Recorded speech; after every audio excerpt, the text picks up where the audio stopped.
Hello good evening guys आज हम TGT natural science का रिव्यू करेंगे। जितनी भी शिफ्टें हुई हैं आज उन सभी का रिव्यू एक साथ करेंगे।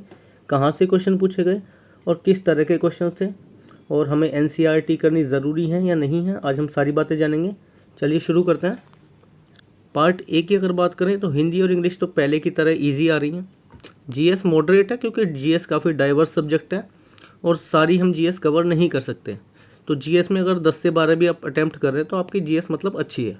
करंट से वही 3 से 4 क्वेश्चन पूछे जा रहे हैं और स्टैटिक पे भी काफ़ी फोकस कर रहे हैं, ठीक है, जो कि टीसीएस का ही पैटर्न है। मैथ्स की अगर बात करें तो 3 से 4 या 3 से 5 क्वेश्चन को छोड़ के बाकी सभी क्वेश्चन अटैम्प्ट हो सकते हैं। ये 3 से 5 क्वेश्चन भी अटैम्प्ट हो जाएंगे अगर आपने ढंग से पढ़ा है मैथ्स को, आपने रिवीजन किया है, आपने अच्छे से अपनी तैयारी की है, तो आप इन 3 से 5 क्वेश्चन को भी कर सकते हैं। मतलब अटैम्प्ट हो सकते हैं वाले क्वेश्चन, ऐसा नहीं है कि बिल्कुल ही out of the box question दे दिए। रीजनिंग की अगर बात करें तो वही 2 से 3 क्वेश्चन थोड़े टाइम टेकिंग है, थोड़ा उसमें लॉजिक एकदम से नहीं पता लगता, थोड़ा सोचना पड़ता है। बाकी क्वेश्चन ईजी हैं, ईजी टू अटैम्प्ट है, आप उन्हें भी सॉल्व कर सकते हैं। पार्ट बी की अगर बात करें तो इस बार काफ़ी ईजी पूछा है। एनसीईआरटी से मोस्टली कवर किया है उन्होंने, 9 to 12 की जो एनसीईआरटी है वहाँ से कवर किया मोस्टली। बायो 25 से 30%, फिजिक्स वही 30 से 35% और केमिस्ट्री वही 25 से 30%। तो बायो, फिजिक्स, केमिस्ट्री का ऑलमोस्ट इक्वल प्रोपोर्शन दिया है इस बार। इसके अलावा क्या पूछा है, साइंस की पेडागोजी और टीचिंग मेथोडोलॉजी, है ना, ये सब चीज़ें कवर हो गई।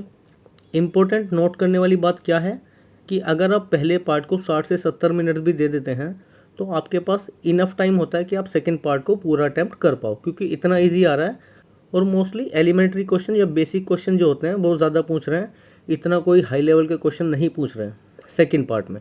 फर्स्ट पार्ट भी इजी टू अटैम्प्ट है, अगर मैथ्स और रीजनिंग को छोड़ दें तो बाकी सब आप अटैम्प्ट कर सकते हैं। मैथ्स और रीजनिंग में भी कुल मिला के 6 से 7 क्वेश्चन ऐसे हैं जो टाइम टेकिंग है। अब आगे देखते हैं कौन कौन से टॉपिक से क्वेश्चन पूछे गए।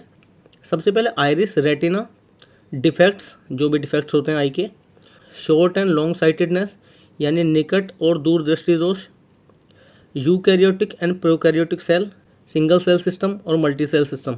उसके बाद में structure of gene, plant hormones, plant hormone के बाद सेल स्ट्रक्चर से क्वेश्चन आए हैं, deficiency of vitamins, plant kingdom और डिजीज़, जो भी बीमारियां होती हैं उनसे रिलेटेड क्वेश्चन आए हैं। उसके बाद केमिस्ट्री देखते हैं, एसिड, बेस एंड सोल्ट से क्वेश्चन आए हैं। पीरियोडिक टेबल को अच्छे से पढ़ लेना, उसकी हिस्ट्री क्या है, किन किन थ्योरी पे डिपेंडेंट है पीरियोडिक टेबल, कैसे इसका डेवलपमेंट हुआ और क्या क्या उसके बेसिक कॉन्सेप्ट है पीरियोडिक टेबल के, है ना, वो चीज़ें पढ़ लेना। उसके बाद स्ट्रक्चर ऑफ एटम, जितनी भी थ्योरीज हैं इससे रिलेटेड वो पढ़ लेना। वैलेंसी का कॉन्सेप्ट पूछा गया है, रेडॉक्स रिएक्शन और उन्हें कैसे बैलेंस करते हैं उसके ऊपर क्वेश्चन आए हैं। बॉइलिंग पॉइंट के ऊपर क्वेश्चन आए हैं। केमिकल फॉर्मूला पूछा है। एक क्वेश्चन ऐसा आया था कि रिएक्शन दे रखी थी कि इसमें कौन सी गैस रिलीज होगी। उसके बाद फिजिक्स की अगर बात करें तो काइनेमेटिक्स यानी मैकेनिक्स से पोर्शन पूछा गया है, 4 से 5 क्वेश्चन। सर्कुलर मोशन से क्वेश्चन आए हैं। उसके बाद में इमेज फॉर्मेशन, वर्चुअल इमेज बनेगी या रियल इमेज बनेगी।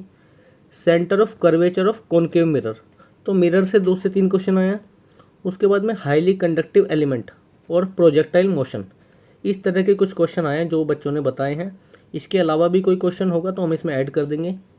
उसके बाद में मिसलेनियस क्वेश्चन में गंगा एक्शन प्लान और एनवायरनमेंट डे, एनवायरनमेंट डे कब होता है उससे रिलेटेड क्वेश्चन था। तो दोस्तों ये थे कुछ क्वेश्चन और मैं आपको कुछ टिप्स देना चाहूँगा जिनका आगे आने वाले दिनों में एग्ज़ाम है। तो वो टिप्स क्या क्या होंगी, स्टिक टू बेसिक्स, एनसीईआरटी को ज़रूर कवर करना है आपको। आपने देखा होगा टीजीटी सोशल साइंस में भी एनसीईआरटी पे फोकस था और टीजीटी नेचुरल साइंस में भी एनसीईआरटी पे फोकस था। तो एनसीईआरटी तो आपको कवर करनी ही करनी है, 9 to 12 एनसीईआरटी छोड़नी नहीं है बिल्कुल भी। उसके बाद में have a plan in mind to manage time, आपके पास एक टाइम मैनेजमेंट की स्ट्रेटेजी होनी चाहिए कि भाई आप 200 के 200 क्वेश्चन पढ़ पाओ, सोल्व बेशक ना करो लेकिन उन्हें पढ़ पाओ, लास्ट तक पहुंच पाओ, कुछ भी क्वेश्चन छूटे ना, है ना। उसके बाद में अगर आपका आने वाले दिनों में पेपर है तो एनसीईआरटी के जितने भी टॉपिक्स हैं उन्हें कॉन्सेप्ट वाइज समझ के उन्हें रिवाइज कर लीजिए। वही क्वेश्चन बेसिक पूछे जाएंगे और बेसिक ही पूछे जा रहे हैं, उससे ज़्यादा कुछ बाहर नहीं जा रहा है। उसके बाद try to get as many marks as you can from part A, ये बात मैं पहले भी कई बार बोल चुका हूँ कि पार्ट ए बहुत ज़्यादा इंपॉर्टेंस रखता है। पार्ट ए में आप जितना स्कोर बढ़ाएंगे अपना उतना ही सेकेंड पार्ट का प्रेशर कम हो जाएगा, तो आप काफ़ी बच्चों से आगे निकल जाएंगे, क्योंकि फर्स्ट पार्ट का एवरेज स्कोर वही 55 से 60 नंबर रहता है। तो अगर आप उसमें 70 से 75 नंबर ले आते हैं तो आप रेस में कहीं आगे निकल जाते हैं। तो ये चीज़ें ध्यान रखें, जितने भी टॉपिक्स हैं फर्स्ट पार्ट के हों चाहे सेकंड पार्ट के हों, रिवाइज कर लें अच्छे से। और अगर आपके पास टाइम कम है तो यूट्यूब पे कोई वीडियो चला लीजिए, उसे 1.5x या 2x में चला के उन टॉपिक्स को अच्छे से दिमाग में बिठा लीजिए। ठीक है, तो दोस्तों ये था हमारा रिव्यू टीजीटी नेचुरल साइंस का। इनके अलावा अगर आपको कोई क्वेश्चन पता है तो आप कमेंट बॉक्स में लिख दीजिए, मैं इसमें ऐड कर दूंगा और आपको शेयर कर दूंगा। अगर आपने टेलीग्राम ग्रुप ज्वाइन नहीं किया तो कर लीजिए, उसमें मैं बहुत सारी चीज़ें शेयर करता रहता हूँ, क्विज़ भी शेयर करता हूँ, शायद वो आपके लिए फ़ायदेमंद साबित होगा। तो जिसका भी आने वाले दिनों में पेपर है वो उन क्विज़ को ज़रूर ट्राई करें और अपनी तैयारी देखिए कि किस तरह की तैयारी है। आप हमें ईमेल भी कर सकते हैं और कमेंट करके भी बता सकते हैं आपको हमारा रिव्यू कैसा लगा। कुछ और चेंज चाहते हैं तो वो भी आप कमेंट करके बता सकते हैं। कुछ और आपके टिप्स हों, आपकी कोई सजेशन हो, आप वो भी बता सकते हैं। मिलते हैं नेक्स्ट वीडियो में। धन्यवाद।